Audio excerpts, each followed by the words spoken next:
Muy bien. Tema 7, modalidades generales de los negocios jurídicos. ¿Qué son las modalidades de los contratos? Estas son modificaciones a los efectos naturales de los actos jurídicos. Sabemos que en los contratos generan derechos y obligaciones entre partes, ¿no? Sin embargo, pueden ser contratos puros y simples, ¿no? Voy a comprar una casa, bueno, aquí está el dinero, entrégame la casa, aquí están las llaves, se hace la tradición de la cosa y ya está. Pero puede suceder en algunas ocasiones que estos contratos estén sujetos a modalidades, a condiciones. Por ejemplo, hoy día voy a suscribir un contrato de promesa de venta de un inmueble donde haré el adelanto del 70% del inmueble y de aquí 30 días nos volveremos a reunir para que yo haga el pago restante del 30% y se me firme la minuta definitiva, se me entregue los documentos y la tradición de la cosa, ¿no? Se me entregue la casa. Entonces, esta modificación a ese efecto jurídico del contrato estará sujeto a un acontecimiento futuro e incierto. De aquí 30 días volver a reunirnos, conseguir el dinero, suscribir el contrato, que puede ser que se pueda dar, ¿no? Que se consiga el dinero, que se reúnan y uno formalice ese contrato de compra-venta, ese acto jurídico, pero puede ser que no suceda. A eso nos referimos con las modalidades generales de los negocios jurídicos, que van a ser las modificaciones a los efectos jurídicos en los contratos, en los actos jurídicos, y estos van a ser la condición, el plazo, el modo o cargo. La condición es aquel acontecimiento futuro e incierto del cual depende el nacimiento o extinción de un derecho. La condición es un acontecimiento futuro, que de él va a depender que nazca o se extinga un derecho. Y estos pueden ser la condición casual, la materialización del hecho futuro e incierto depende de un hecho externo al obligado, y esto lo tenemos en el 504, que nos quiere decir. La persona puede ser que diga, te regalo mi abrigo si llueve mañana. Su condición que está poniendo de que si llueve mañana te voy a regalar el abrigo no es solamente de él, no depende solamente del obligado, sino de un acontecimiento externo de la lluvia, ¿no? Y el 504 nos habla, es válida la condición que depende únicamente de la casualidad y que de ninguna manera está bajo el poder de las partes. Así también tenemos a la condición potestativa que depende de la voluntad del obligado, y lo tenemos en el 505, que nos dice, son nulos los actos de enajenar un derecho o asumir una obligación subordinándolos a una condición suspensiva librada a la mera voluntad del enajenante o del deudor respectivamente. En los contratos, cuando vamos a hacer estas modificaciones, tiene que ser bilateral, ¿no? Esa aceptación de esa condición. No puede ser que me diga, ya, yo no quiero que me pagues hoy día, aunque tengas la plata, y me pagas de aquí 30 días, porque si no me pagas, puede ser que adquiera ¿no? Podríamos decir, se me fue la palabra. Voy a adquirir una compensación por tu incumplimiento. No, la condición tiene que estar estipulada y aceptada por ambas partes. Por eso nos dice que esa condición meramente potestativa, unilateral, no es suficiente. Y ahí tenemos la meramente potestativa que depende del capricho, como les he dicho, ¿no? De una de las partes, y la simplemente potestativa depende del querer del acreedor y sí surge efectos jurídicos. Te voy a prestar los $5,000 que me pediste el día de mañana, ¿no? Entonces, si acepta la otra parte ese préstamo, esa condición del día de mañana que le va a prestar se va a cumplir, tiene que surtir sus efectos jurídicos y está atribuida o depende del querer del acreedor, ¿no? Y la condición mixta no va a depender solamente de la voluntad de las partes contratantes, sino de una tercera persona o de un acontecimiento futuro e incierto. Te regalo un auto si me das un nieto hombre. Puede ser que la pareja quiera tener hijos, pero no tiene esa certeza de que va a ser hombre. Entonces, aquí en la condición mixta se da esa situación, ¿no? Que no solamente depende de las partes, sino de un acontecimiento futuro incierto externo o de una tercera persona. Y lo tenemos en el 603. Será válido el contrato cuya eficacia o resolución esté subordinada a una condición que dependa conjuntamente de la voluntad de una de las partes y la de una tercera persona determinada. También tenemos la condición posible, que lo tenemos en el 507, que nos dice que toda condición que podamos poner en el contrato tiene que ser lícita. Puede ser que estemos realizando un contrato de préstamo de dinero, se está realizando un contrato de 10,000 bolivianos y se le dice en el contrato que se le va a prestar los 10,000 bolivianos y que se le va a volver a prestar otros 10,000 dentro de 15 días, pero con la condición de que éste se dedique al contrabando. Esa condición es ilícita, es imposible, o un contrato donde se exija algo que está fuera de la naturaleza, ¿no? Te voy a pagar el 100% si me sale bien mi cosecha, que ya voy a cosechar mi maíz la próxima semana. Esta condición no puede estar sujeto a las leyes de la naturaleza, tiene que ser algo posible y lícito.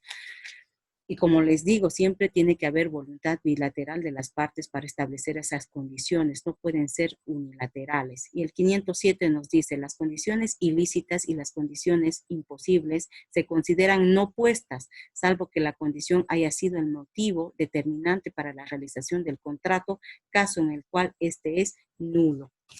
Tenemos a la condición suspensiva que nos habla del acontecimiento futuro e incierto que dará nacimiento a un derecho y a una obligación.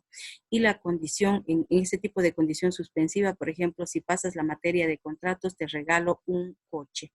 Aquí el cumplimiento de esa condición suspensiva e incierta de pasar la materia dará lugar a un derecho, ¿no? Que será regalarle un auto. Se tiene que cumplir esa condición suspensiva que dará nacimiento a ese derecho. Y en la condición resolutoria lo que va a suceder es que se va a extinguir un derecho.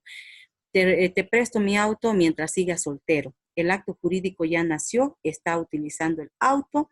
Una vez que éste se case, que ya no tenga esa condición de soltero, perderá ese derecho. Estas dos condiciones nos interesan mucho en los contratos. La condición suspensiva que dará lugar o nacerá un derecho y la condición resolutoria que va a extinguir un derecho. ¿Y cuáles son los efectos que tenemos que tomar en cuenta en estos dos tipos de condiciones que lo vamos a aplicar en los contratos? La condición suspensiva y resolutoria. Vamos a tomar tres aspectos. La condición pendiente, que no se ha materializado esa condición. No ha sucedido todavía ese hecho futuro e incierto. La condición cumplida, sí se ha cumplido esa condición. Y la condición fallida que ya no se va a verificar. Y tenemos la condición suspensiva pendiente. El derecho está ahí, el derecho podría surgir. Te voy a prestar los $5,000 si me traes un garante.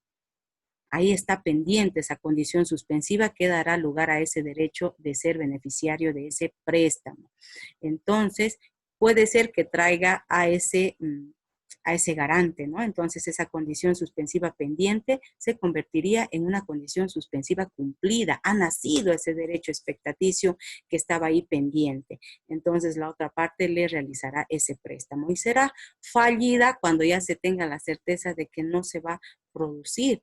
Esta persona que ofreció ese préstamo fallece, ¿no? Fallece, hoy día le ofrece y le da un paro cardíaco y fallece. La condición suspensiva es fallida, ya no se producirá. O en el tema también de que si te casas con María hasta el 20 de agosto, te voy a pagar el local para la fiesta y te voy a dar un anticrético. María fallece, ¿no? Se tiene la condición suspensiva fallida de que ya no se producirá ese acontecimiento futuro e incierto. O en los contratos, por ejemplo, esto se da mucho en materia agraria, donde las partes a veces hacen contratos donde adquieren semillas, pagan la mitad de la semilla y a la hora de la cosecha pagan el resto. Entonces, cuando la cosecha va mal, porque esto igual ha pasado en la vida real, les va mal, han perdido lo que es el capital de la semilla, han perdido en la cosecha y se ha comunicado al proveedor de semilla que esta condición de pagarle el otro 50% no se iba a poder cumplir. Estaba ahí el plazo de pago, se había cosechado el maíz, pero esta condición suspensiva era fallida, no se podría haber concretado y no se concretó, sino que se pidió una prórroga de plazo, ¿no? Porque era un acontecimiento futuro e incierto fallido donde no se iba a poder cumplir esa obligación de pago por las circunstancias de los efectos naturales también climáticos. Y en la condición resolutoria también vamos a tomar en cuenta esos tres aspectos, ¿no? La condición pendiente, cumplida y fallida. En la condición pendiente, el derecho sigue vigente, ¿no? Te voy a prestar mi auto mientras siga soltero. Sigue gozando, sigue disfrutando del uso de esa movilidad. Esa extinción, hemos dicho que en la condición resolutoria se va a extinguir ese derecho. El artículo 500 nos señala, estando pendiente la condición resolutoria, el contrato surge todos sus efectos desde el momento de su formación y el adquirente puede ejercer sus derechos y disponer de ellos, pero el otro contratante puede a su vez realizar los actos necesarios a la conservación de su derecho. Y aquí nos pone el ejemplo de la compra-venta con pacto de rescate, que es una compra que se puede hacer sobre objetos muebles y objetos, bienes inmuebles, ¿no?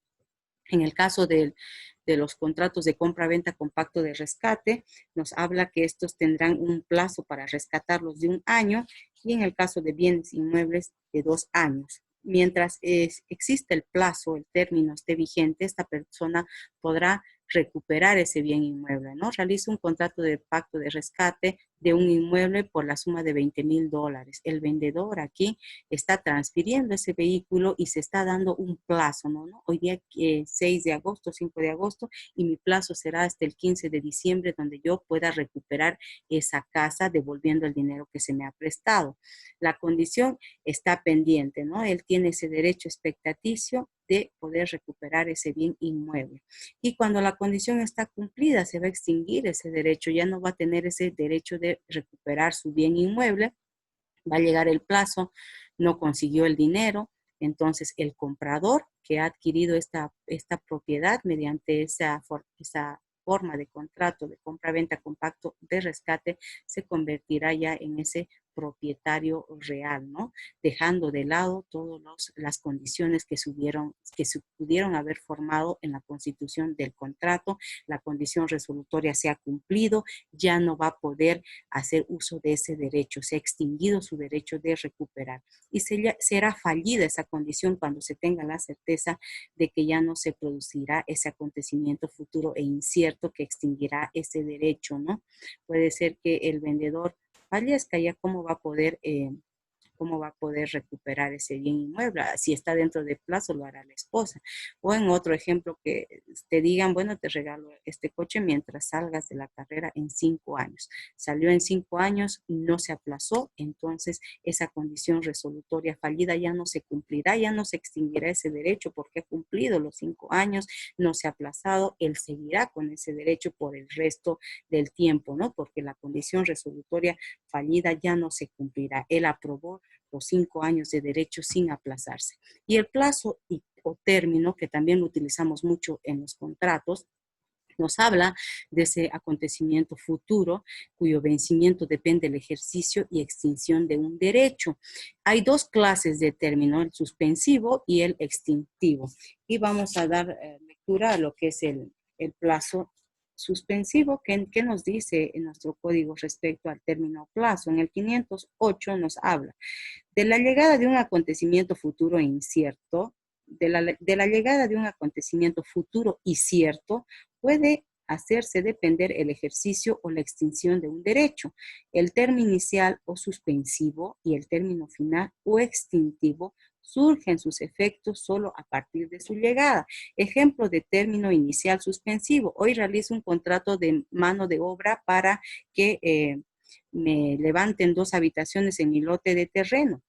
El albañil contratista empezará a trabajar desde el día de mañana. Ese es mi término suspensivo. Ya estoy determinando un plazo cierto. Mañana empezará a trabajar. Va a llegar el plazo. Y hablamos de término extintivo cuando esto va a extinguir ese derecho, ¿no? Realizo un contrato de préstamo de dinero. El término para la devolución será el 15 de diciembre del 2020. Va a llegar esa fecha y hablamos de ese término extintivo, ¿no? Que va a extinguir ese derecho de seguir gozando y disfrutando de mi dinero sin devolverme. Llega ese término o plazo extintivo y me tendrá que devolver. En el plazo suspensivo igual ya está el plazo, solamente hace falta que llegue la fecha, ¿no? Esos son los 2 términos o plazos que utilizamos en los contratos. de los cuales también depende el ejercicio o extinción de un derecho. ¿Y cuáles son las similitudes entre la condición y el término? Ambos son modalidades de los actos jurídicos. Ambos van a modificar los efectos de los negocios jurídicos, de los contratos. No son acontecimientos futuros, ambos sí. La condición se refiere a ese acontecimiento futuro e incierto. No sabemos si va a conseguir el dinero, si vamos a poder suscribir la minuta definitiva dentro de 30 días. Y el término es cierto, se tiene la fecha establecida, solamente hace falta que llegue la fecha determinada, ¿no? En la condición suspensiva, el derecho no nace hasta que se cumpla la condición. En un contrato de compra-venta sujeta a condición, me pagas la última cuota, te firmo la minuta definitiva. Mientras no me pague, mientras no llegue ese acontecimiento futuro e incierto, no van a hacer ese derecho. Y en el término suspensivo ya nació el derecho. Va a empezar a construir mis 2/4 desde el día de mañana. Solo falta que llegue el plazo, el término. Y la condición resolutoria, el derecho se extingue de forma retroactiva, pero en el plazo, no, esto viene para lo venidero. ¿Qué significa esto? En los contratos de compra-venta con pacto de rescate, una vez que la persona tenga esa opción de rescatar y rescate su bien inmueble, nos retrotraeremos al momento de la formación del contrato y nos entregaremos lo que nos hubiéramos dado, ¿no? Aquí está tu casa, aquí está tus $20,000, tu casa está libre de gravámenes, nos vamos a retrotraer al momento de la formación del contrato. Esto en la condición resolutoria, ¿no? Y en el caso del plazo, esto viene para lo venidero. Se ha vencido el plazo, no me ha devuelto el dinero. Entonces accionaré las vías legales para recuperar mi dinero. No me ha cumplido con la construcción de mis 2/4. Se ha vencido el plazo, hemos dicho dentro de 30 días. Pediré el cumplimiento del contrato. Si no me ha pagado, interpondré una demanda ejecutiva o coactiva para recuperar mi dinero. Todo lo que es el término, el plazo, viene para lo venidero. Y lo que se refiere a la condición resolutoria específicamente, nos retrotraemos al momento de la formación del acto jurídico, salvo en aquellos contratos de tracto sucesivo como los contratos de arrendamiento, y que estos se cumplen, ¿no?, de manera paulatina con el tiempo. Y el modo, que no lo vamos a ver a profundidad porque su uso no es muy frecuente y son accesorios, no inciden en la eficacia de los contratos entre vivos, son declaraciones accesorias que se hacen en virtud a la imposición de una carga a una persona que va a ser beneficiaria de una liberalidad. ¿Qué significa esto? Ejemplo, la donación con carga. Te regalo mi casa si tú me dejas utilizar un cuarto, un baño y me cuidas hasta el resto de mi vida. Son imposiciones, ¿no? No van a incidir en los contratos entre vivos, sino que se las va a aplicar a aquellas personas beneficiarias de esa liberalidad. O alegado con carga, dejas tus bienes, muebles o inmuebles a través del testamento. Te voy a dejar los $100,000 que tengo en el banco, pero te impongo la condición de que me des misas por 2 años y además me entierren. Estos son accesorios al contrato, no inciden en los contratos entre vivos y se aplica este tipo de contratos sujetos a liberalidad, ¿no? Se les establece una carga a estas personas que están haciendo esta liberalidad gratuita.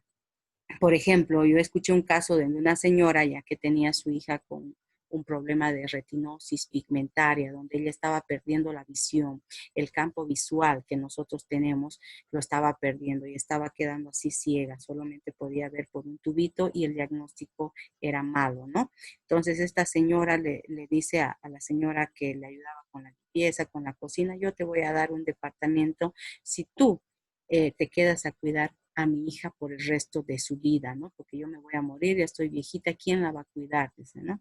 Aquí le estaba imponiendo un modo, ¿no? Una condición.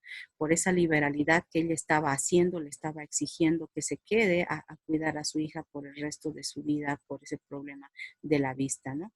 Y esto del modo, como ya les dije, son condiciones accesorias que no van a tener eficacia sobre contratos entre vivos, ¿no? Sino referentes específicamente a esa liberalidad.